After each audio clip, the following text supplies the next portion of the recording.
ঠাকুর দালানের মধ্যিখানে চেয়ারে রাখা হতো সুভাষ বোসের ছবি। ঠাকুরদা এসে কপালে হাত ছুঁয়ে বলতেন, বন্দে মাতরম। আমি বিশু, নন্দিনী, রাজু ঘিরে থাকতাম। বাবা পতাকা উত্তোলন করতেন। আমরাও ছবিতে ফুল মালা দিয়ে বলতাম, ভারত মাতা কি জয়। জিজ্ঞেস করতাম, আচ্ছা ঠাকুরদা, এই সুভাষকে? ঠাকুরদা বলতেন, বড় হও বুঝবে। বছর বছর 23শে জানুয়ারি আসতো। বিস্কুট লজেন্স খেতে খেতে আমরা একদিন ঠাকুরদার মুখে শুনলাম, ঠাকুরদার ছোট কাকা দেশের স্বাধীনতার জন্য হারিয়ে গেছেন। নির্ভয় চিত্তে লড়াই করে গেছেন নিরুদ্দেশের আগে অবধি। কেউ জিজ্ঞেস করলে বলেছেন, আমি হরিদাস পাল নই, আমি সুভাষ আগুন।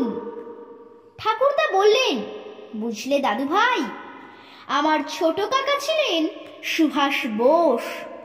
তবে যে তুমি বললে তার নাম হরিদাস পাল। ঠাকুরদা কপালে 2 হাত তুলে প্রণাম করে বললেন, বড় হও বুঝবে। বড় ঝড় চারিদিকে। ঠাকুর দালান ঠাকুরদার তোছ নছ হয়ে গেল একদিন। ঠাকুরদার ছবি দেওয়ালে টাঙিয়ে ধূপ দিল মা। ভেঙে গেল মানুষ, ভেঙে গেল হৃদয়। সভ্যতা উন্নয়নের সিঁড়িতে উঠতে লাগলো তরতর করে। ধান খেতে পড়ে রইল কমলা মাসির একমাত্র মেয়ের দেহ। বেকার ছেলেটা গাছের সঙ্গে পেঁচিয়ে নিল গলা। কমলা মাসি পাগল হলো, বেকারের মা স্তব্ধ হয়ে গেল। ঝড়, প্রবল ঝড়, প্রগতির ঝড়। আমি, বিশু, নন্দিনী, রাজু ছিঁড়ে ফেললাম ভয়। এগিয়ে গেলাম ক্ষেতের অন্ধকারে। খপা খপ কোপ মারলাম হিংস্র জিভে। কোমরে দড়ি বেঁধে টানতে টানতে নিয়ে এলাম কমলা মাসির পায়ে।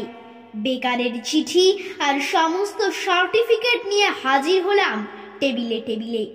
ততক্ষণে টেবিলের নিচ দিয়ে বাড়ানো হাত এসে পৌঁছেছে আমাদের কাছে। আমরা এক টানে ভেঙে ফেললাম সে হাত।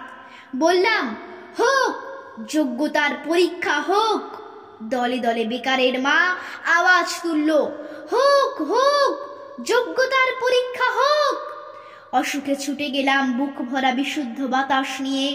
খিদেয় খাদ্য, তৃষ্ণায় জল। 23শে জানুয়ারি আমাদের ভাঙাচোরা উঠোনে পতাকা তুললেন বাবা।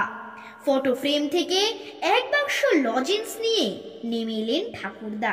বললেন, এই যে তুই, তুই খোকা, তুই, বিশু, নন্দিনী, রাজু, তোরাই তো সুভাষ বোস, তোরাই নেতাজি।